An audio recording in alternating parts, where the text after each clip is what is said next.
make sure that you speak clearly for everyone to be able to hear you. And if you are not speaking, please mute your microphone so that there is no feedback for everybody else. So now, board members, I'll need a motion to approve the agenda. I'll make a motion to approve the agenda as written. And I'll second that. Okay, thank you, Sherry and Gethsemane. The agenda, any discussion? All in favor? Aye. Aye. Any opposed? Okay, agenda is approved as written. We won't have any highlight tonight, so we will skip on to reports and do the superintendent's report. Thank you very much. Good evening, everybody. Just want to check in with you real quick. I think the big news for Benicia is how we are doing the distance learning with our students. I mean, that's our big effort, and we feel like a lot of things are going really well.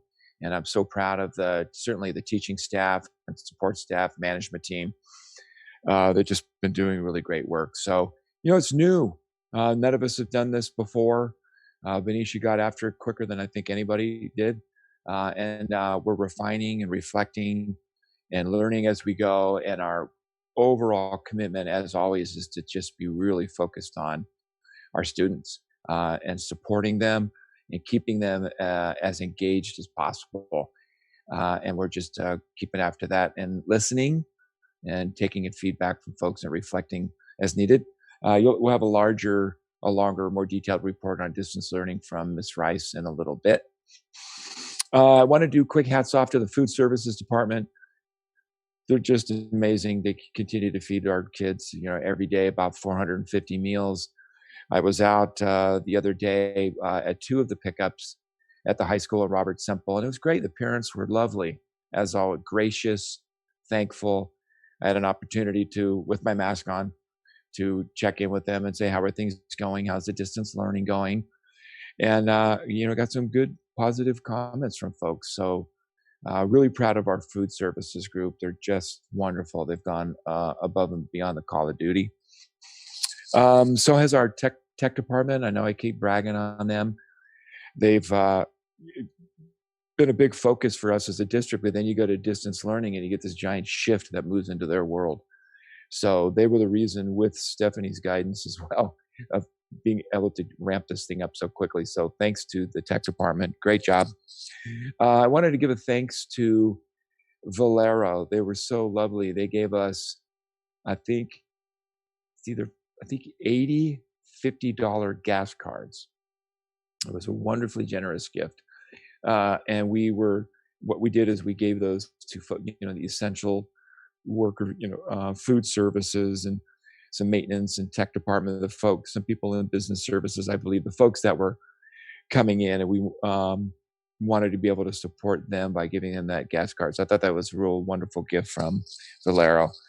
Other things, and we'll write about it more in the weekly update, the board update tomorrow, but continuing to think about graduation at both of our high schools, putting plans together. I'm talking to Ms. Kleinschmidt and Mr. Thompson tomorrow to think through that more fully.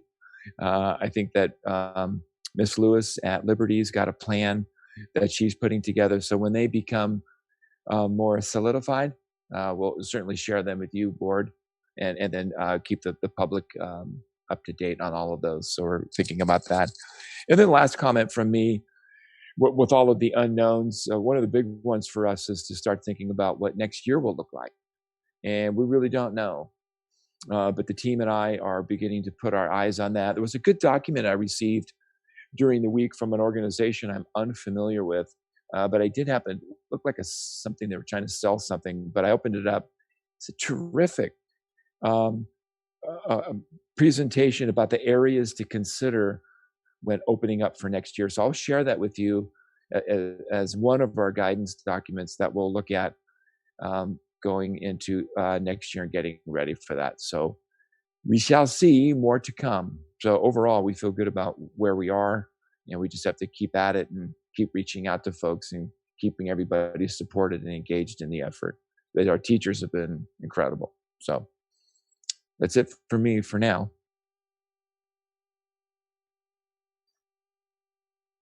Oh, you're on mute. Okay, thank you, Charles. Any questions from anyone? Great. We don't have any student presentations tonight, but there are still a lot going on at the schools, and there's some great videos and updates on the various websites. So if you have a chance to take a look at them, Panther TV is up and running, and there's some videos on the elementary websites as well that are really great. I had one other thing that, and I'll write about it in the weekly tomorrow, that Liberty High School got an award. I think it's called the Jack London Award, but it's an award for innovation, and recognizing the innovative work they're doing over there on behalf of their students. So we're very excited for them. And Miss Lewis is charged with putting together a video to talk about what the good work that they're doing there. So when she gets that together, we'll make that available to the board as well. So congratulations to the Miss Lewis and the Liberty staff. Very neat. Next, we have board reports. Does anyone have board reports to share? We have one board report. Mark and Diane and I were able to participate in the cap and gown distribution at Benicia High School this past week, which was wonderful to see all the students. There was so much enthusiasm. It was really great to have a lot of parent and teacher volunteers there. Also, you can definitely see the teachers and staff were so excited to get to see the students again. And the students were in their cars, but really enthusiastic. Some were really decorated up. Others were, the students you could just see were bubbling over, and they'd have their parents on their FaceTime showing them what was going on. And so it was really great to see all the students come in and be able to see their teachers again and start thinking about their graduation and lots of fun. So it was great. It was a lot of fun. Yeah. I had a really good time. Thank you for being there. Whoever could make it. That was yeah, it was great. It was a lot of fun. It was very much appreciated. Okay, so we now have public comment. I need to provide the information. Please note, members of the public may address the board at regular meetings on any item within the board's jurisdiction. The governing board allows speakers to speak at regular meetings on agendized and non-agendized matters under public comment. Comments are limited to no more than 3 minutes per speaker. By law, no action may be taken on any item raised during the public comment period, and matters may be referred to the staff for placement on future agendas of the governing board. For this meeting, since it is unique, public comments may be submitted via the Google document form at the link that we shared online. Do we have any comments? And we have 0 comments, so we will move on from the public comment section. On to item 11, the consent calendar. I need a motion and a second to address the consent calendar. I move that we approve the consent calendar as written. I'll second. Thank you, Mark. Thank you, Sherry. Any discussion? All in favor? Aye. Okay. Any opposed? No? Okay, not seeing any. The consent calendar passes. Moving on to discussion items. Now we'll have a discussion on distance learning, and Ms. Rice will be leading that discussion.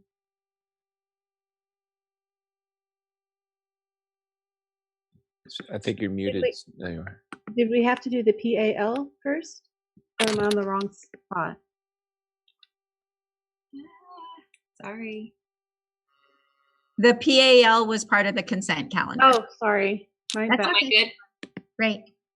Okay, we can see your screen now, Stephanie. Okay. Let me get it to present. All right. Can you all hear me okay? Yep. Okay, great. So the outcomes for our presentation today, and Charles touched on some of these, but we just wanted to bring you up to speed on where we are in distance learning, what's going well, of course, with anything we do. Sorry, that's my dog in the background. there's always going to be attention areas that we focus on, as well as what's next and some of the things that we've learned thus far. So to start us out with what's in place thus far, all classes TK through 12 in the district had Google Classrooms set up for them. So they're all equipped with Google Classrooms. We also established additional Google Classrooms for our SPED class, our SPED teachers, so that they can help with providing the IEP goals.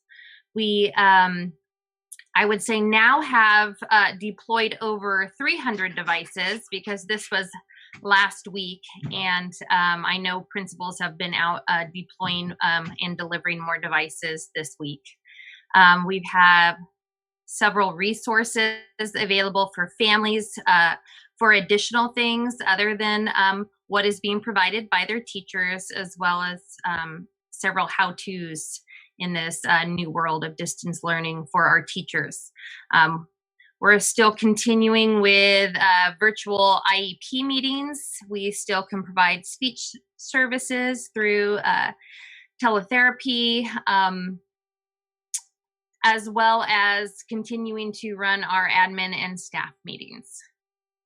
We also have set up collaborative Google Classrooms, and this is a great way for our grade level or courses to share what they're doing, so everybody's not out there doing it on their own. So they have that established. Our teachers worked really hard on focusing on the essential learning standards for the rest of the year, and so they worked through that. And we are focusing on monitoring still our English language learners to see what support they need, as well as some of our other identified student groups that we want to make sure we're supporting.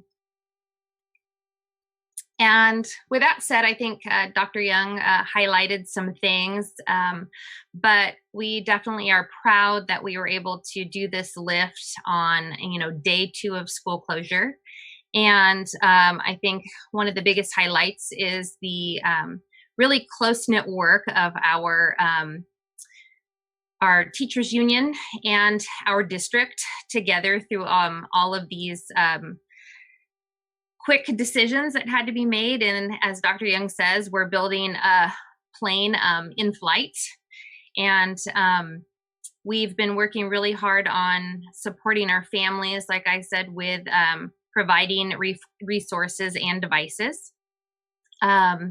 We are still working on the uplift of connection and promoting student and staff morale. And I don't know if you've seen out there, but Panther TV, Viking TV, Dragon TV, etc. are still going strong with weekly episodes.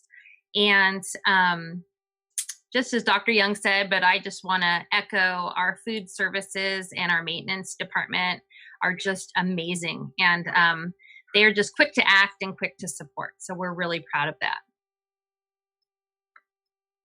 And then, areas of focus that we want to make sure we keep attention to is ongoing troubleshooting of technology and supporting our teachers and supporting our student and families.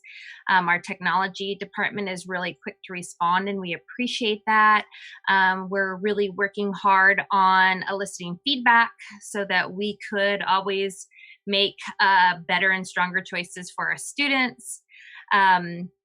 We are working on just keeping our kids connected, always trying to find some new ways to reach the students and either get them engaged and keep them engaged.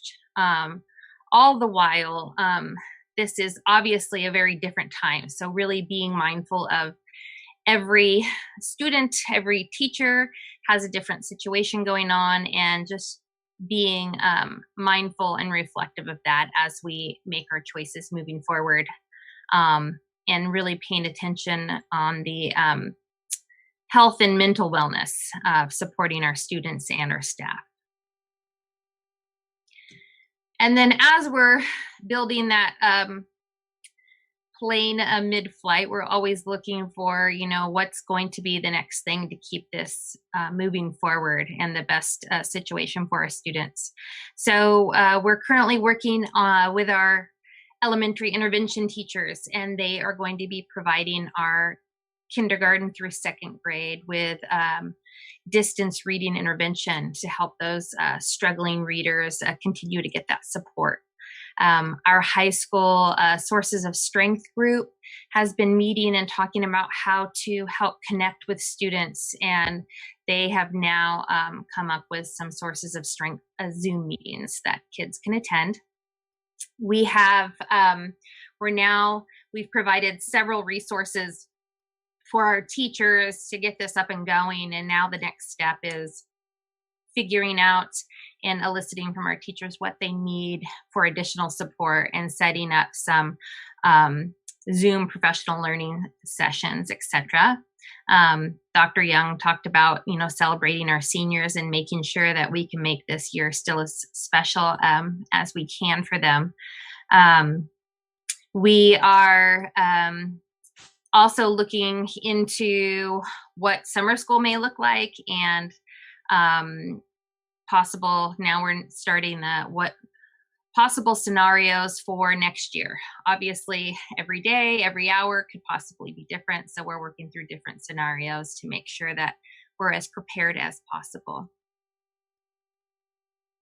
And then with everything we do, there are always lessons learned, and I know the slide I'm sharing here are full of cliches, but they couldn't be more true to this time. Definitely planning ahead pays off. I think if it wasn't for our district departments, technology, ed services, student services, being tight-knit teams that were able to start what we call them the what-if plans when we started hearing about COVID-19. I think that allowed us to be able to start this on day 2.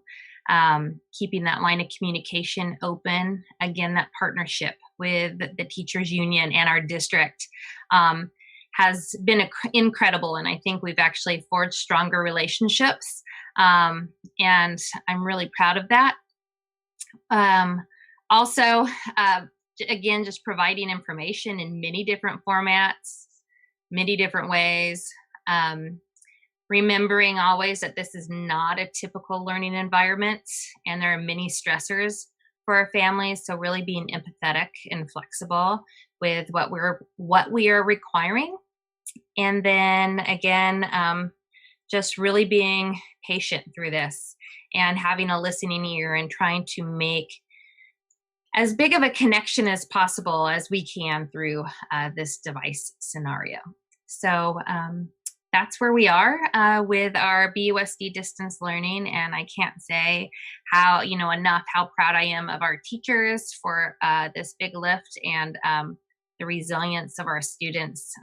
It's been remarkable. Thank you. Thank you, Stephanie. Are there any questions? Really well done.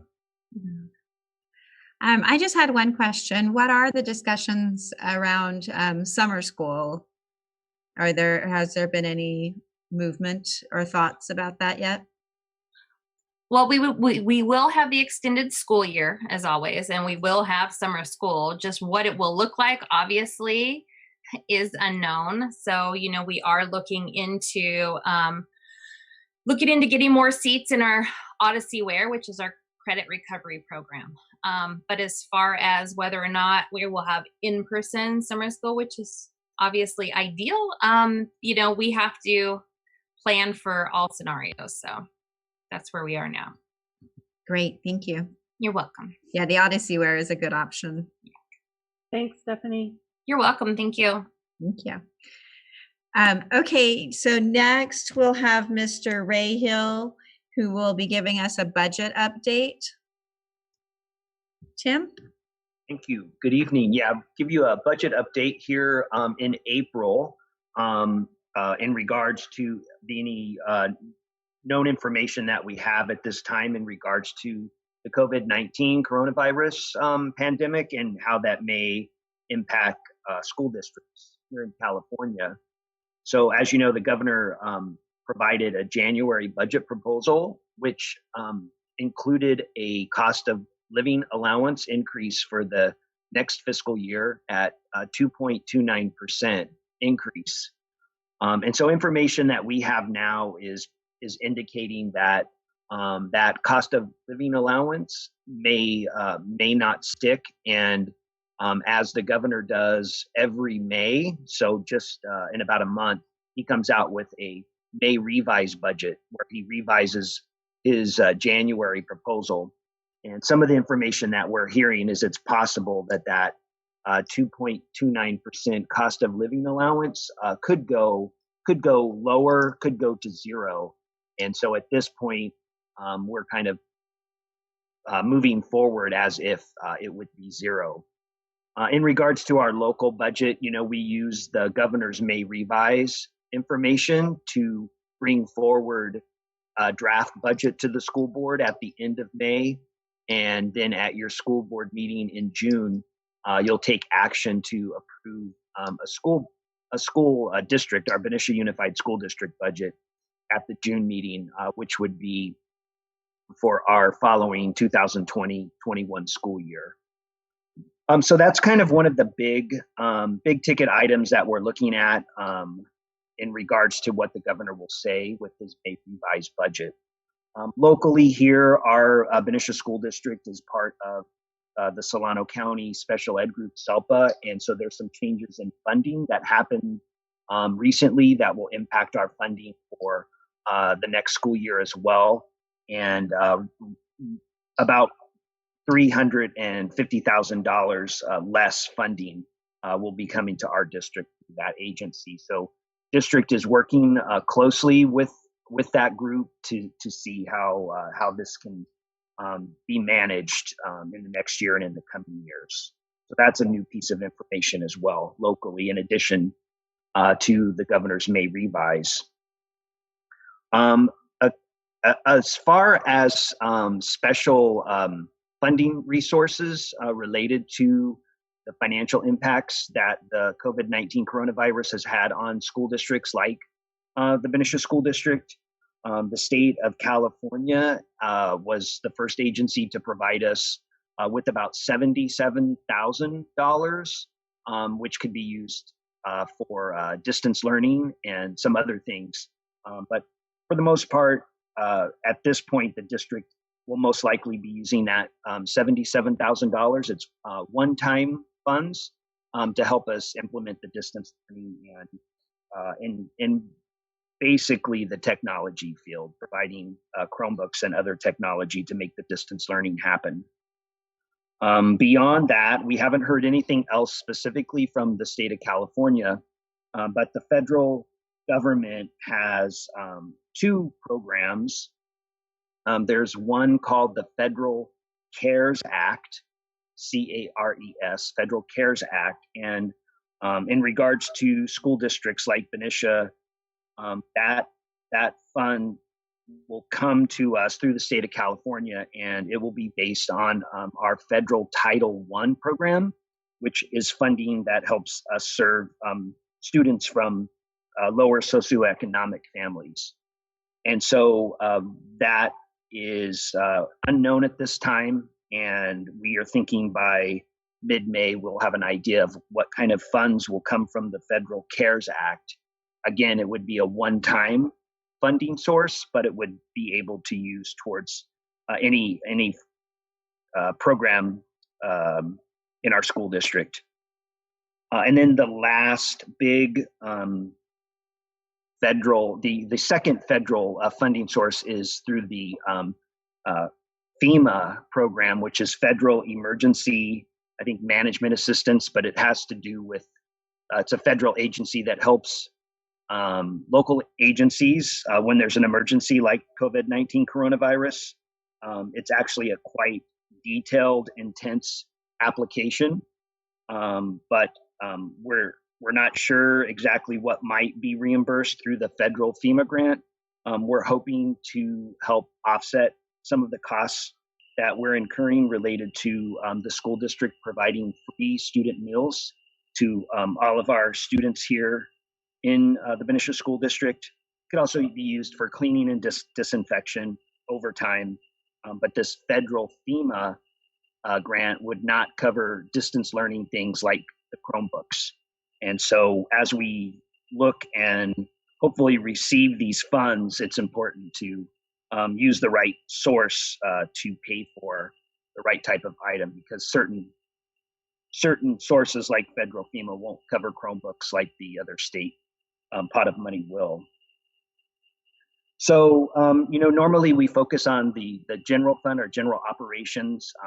We have two other programs that are operated outside of our general fund. The food service program is a separate funding source, as well as our preschool childcare programs. So food service has taken a big hit since March 17th or so when we closed. They are not receiving any revenues from those students who paid lunch. There's no catering services. And then also the federal and state reimbursements are a lot less. So we're unsure the magnitude of the impact this will have on the food service program. This is probably the biggest thing we're hoping to get federal assistance from through federal FEMA. And the impact on the food service program could be in the $200,000 to $400,000 range as far as lost revenues and impact to that program. So that's a big amount of money. And to a slightly lesser degree in our preschool and childcare programs, they are not collecting the parent fees for those families that pay to have their children attend our district preschool and our district childcare. And so that could be lost revenue of about $200,000 or so. We're still not sure. We're trying to track that each week and each month. We factored in savings. Obviously, there's some expenditure savings for not having the programs open, but those savings do not outweigh the lost revenues. So fortunately, those two programs, food service and preschool childcare, they have built up their own separate reserves. So even if they do get a big financial hit, we're still hoping that those separate programs can cover these unfortunate losses. And so I think we're getting information. We're getting information daily, and so we're just keeping track of it. And I think it's all leading up to the governor's May revised budget. So we are going to do a webinar on, I believe it's May 19th, where we'll hear the governor's May revise as it impacts school districts, and we'll be putting that into a draft budget for you to take a look at that second later meeting in May. I believe it's the last week in May. And so we'll be bringing back whether or not there's a cost of living allowance in the governor's May revise and any other information we have at that time. So more information to come. I'll kind of share just with the 0% COLA. Based on that information, again, it's just real preliminary. Even with that, the district does have sufficient reserves to maintain the state minimum reserve over the next couple of years. And so we have locally been financially prudent to stay afloat in tough times like this. Thank you, Tim. Any questions? So just a quick clarification. So with going into these tougher times, we have actually 3 reserve options, right? We have our one-time local reserves, our 3% required reserve, and our 4% board reserve. So when you say we've been prudent and have these funds to help pull us through, we're talking about those 3 categories of monies, right? Yes, that is correct. So we'll know more about what we'll be dipping into and what we'll need to cover once we get the May revise next month. Yes. Excellent. Thank you so much, Mr. Rahal. Thank you. Well done, Mr. Rahal. Okay, next we have item 13.1, which is consideration and approval of the BUSD single plans for student achievement for 2021. And Dr. Beatson will be leading that discussion. I'm going to share my screen. And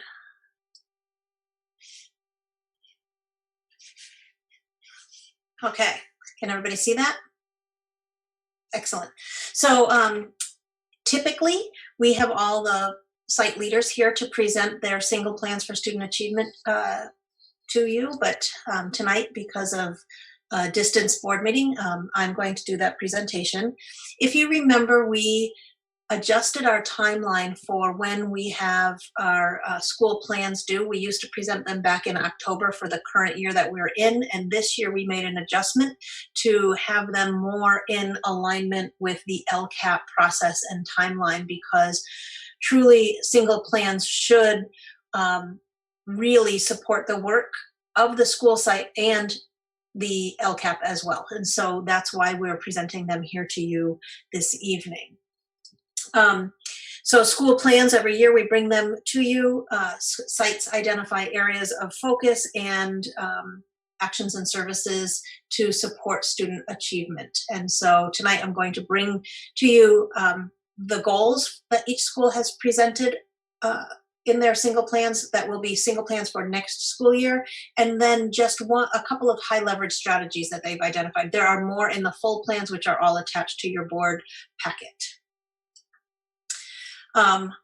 Why we do them is because we want to monitor and raise the academic, and I should actually add to this, and the social emotional wellness of all students. And the format is the same across the district, but each site has specific elements that are unique to them. I talked about it being aligned to the LCAP, and they're based on multiple data points, and we will probably need to bring them back or adjust them in the fall as well, once we get a better sense of where our students are going to come back to us at. And so we already have talked about, we started this process and developed them with site councils and staffs over the course of this school year, thinking that some of our major data points would be the state assessments.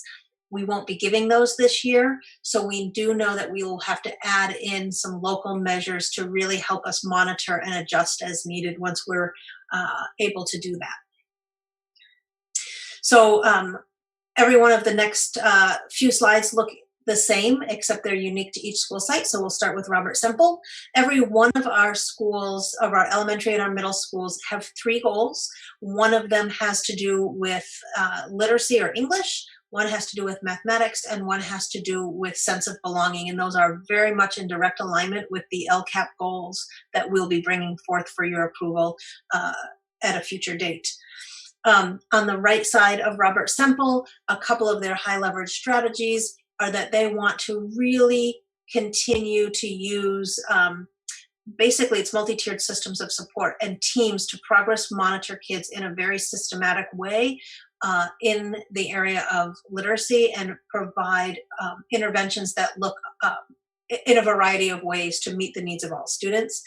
And then the second one really has to do with PBIS, positive behavior interventions and supports, which has to do with kids' social and emotional wellness, and helping to continue to come up with ways to shape and honor and support kids' behavior in a way that's positive, and continuing to support that implementation.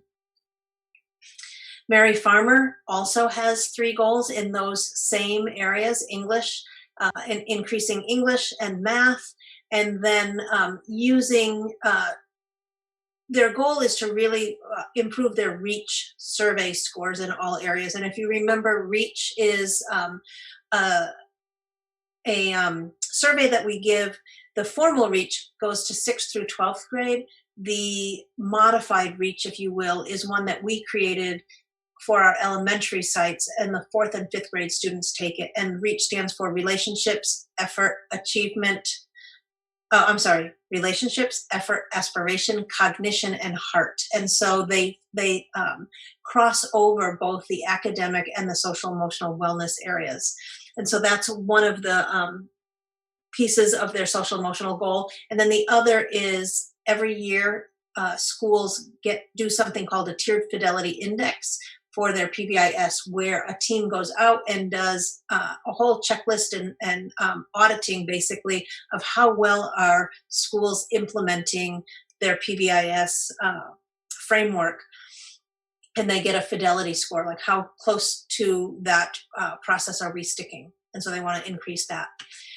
And so you can see Farmar's goals, a couple of things to point out.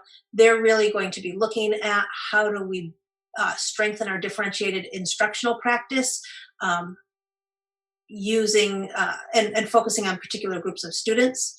Another particular one, and you're going to see this in many of the school sites, is really continuing to increase opportunities for students to practice and experience the state test environment. And so the state test has many practice tests and sample items that teachers can go in and do with their students. And so you're going to see that in many of these site plans, that's a continued goal, to give kids those practice items. And then to continue to work with families and get feedback on how Mary Farmar is doing from families in the area of social emotional wellness for students. Matthew Turner, again, has the 2 academic goals, and then Matthew Turner's site council gives a school site survey already, and so they want to increase the feedback they get from parents as it relates to diversity and culture at Matthew Turner Elementary, and they do that through assemblies and curriculum and school activities. And so the first high leverage action item for Turner is to continue to look at their general ed, reading specialist, and special ed teachers and create this is like their MTSS, multi-tiered system of support team, really look and progress monitor how students are doing and have this integrated team really follow those groups of students. I've identified areas for professional learning for their staff, and then continue to create opportunities for families to share their sense of belonging through cultural types of events that they will put on. Joe Henderson has their academic goals, and then a third goal for them. They didn't have a lot of baseline that they were ready to share, but one of the things they really want to do is get a better understanding of how students view and feel social, emotional, and behaviorally. And one of the things we're looking at as a district, and we actually have in our proposed LCAP that will come forward to you at a future date, is to do something called a universal screener, which is, and we would do that for math and English and for social emotional wellness. And so many districts are doing that. And it's basically a formative type of assessment, and where kids will go in and answer some questions, and you can start to see kids that we might need to scoop in and do further assessment with or further intervention with. And it's something that's ongoing so that nobody falls through the cracks. And so that's one of the things that they really want to do, is get a baseline for how their kids are doing.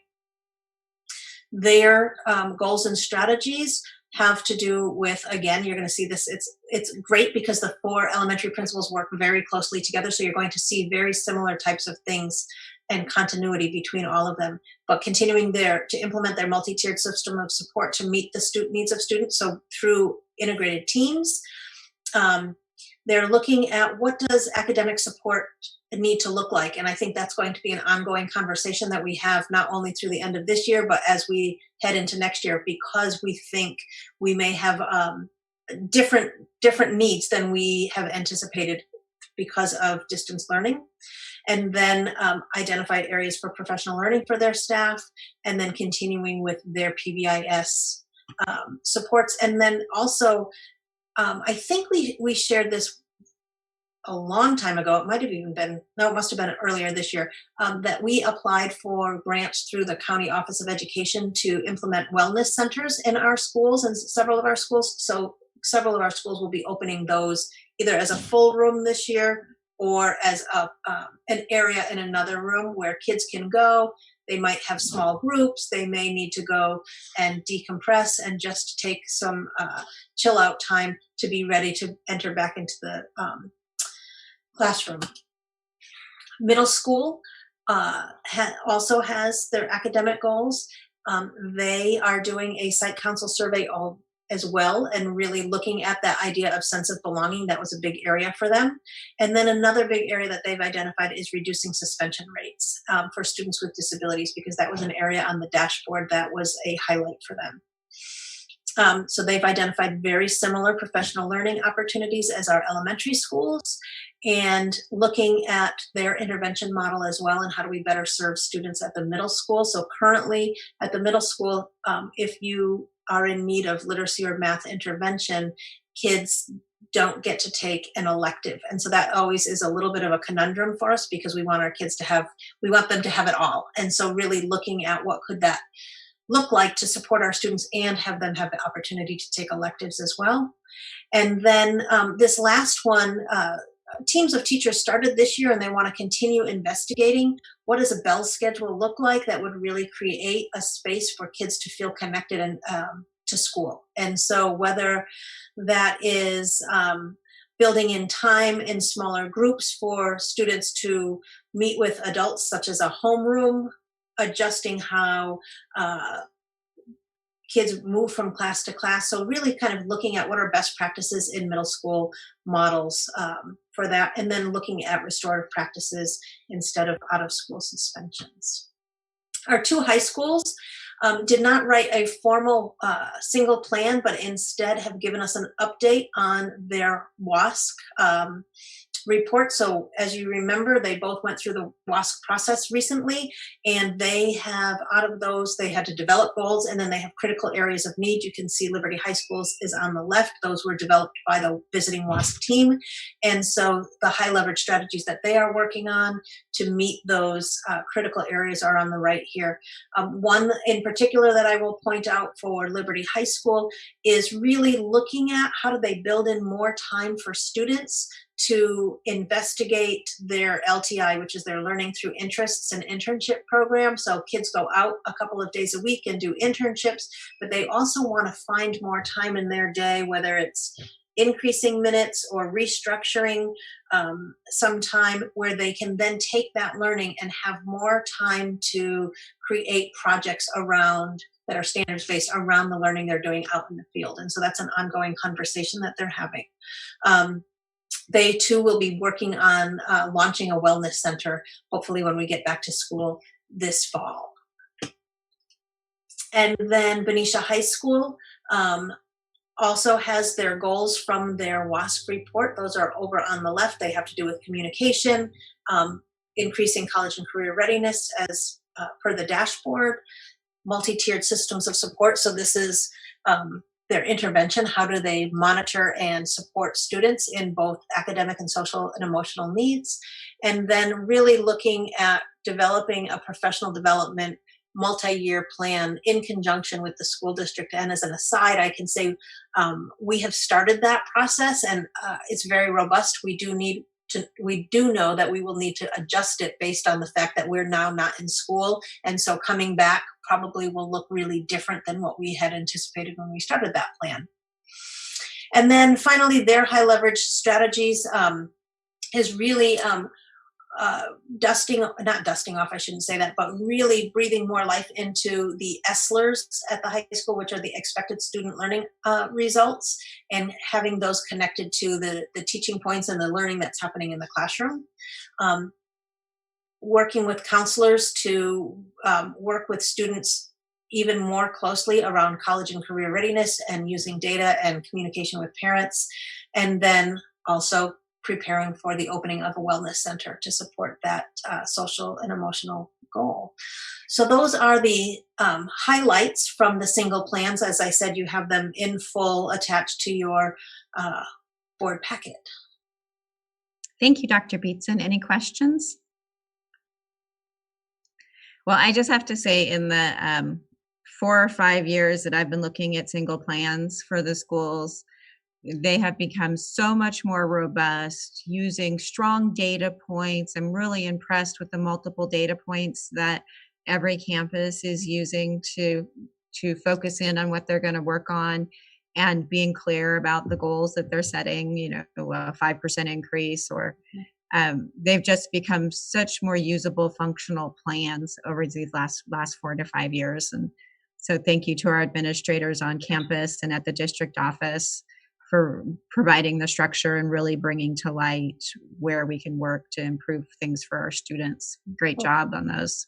Thank you. You know, it's been what pleases me when I look at all of them as well is that you can really see the common thread through everything. So it helps us know that as a district, we're moving in that same direction. We don't have things going all over the place. We have really clear vision of where we want to go and very common ways that will be unique to each site, but on the same path. So that's A very clear connection to the LCAP overall.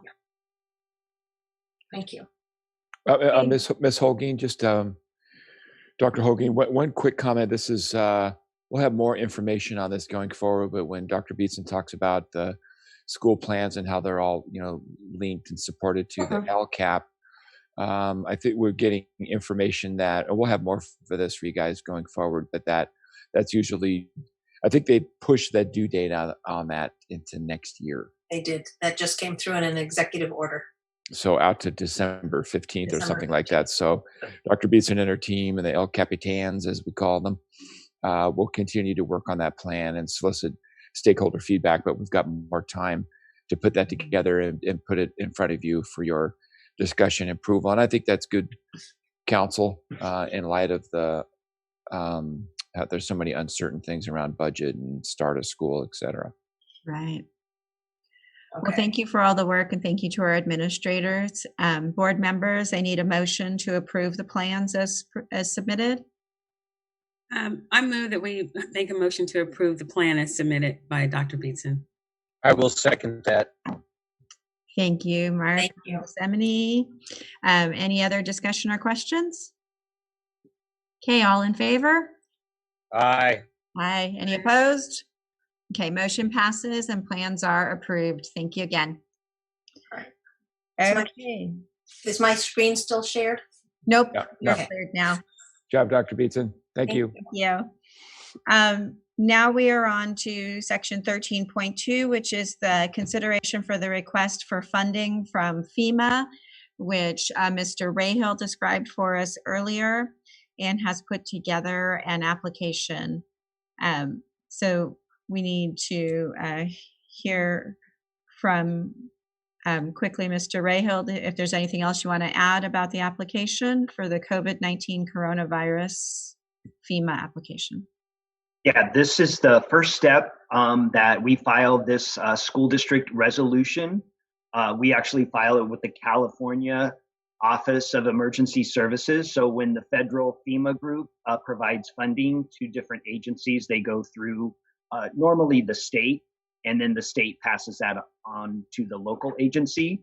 And so in this case, this California Office of Emergency Services asks the board to approve this resolution tonight, which designates the superintendent and myself to act on behalf of the district to file the necessary paperwork to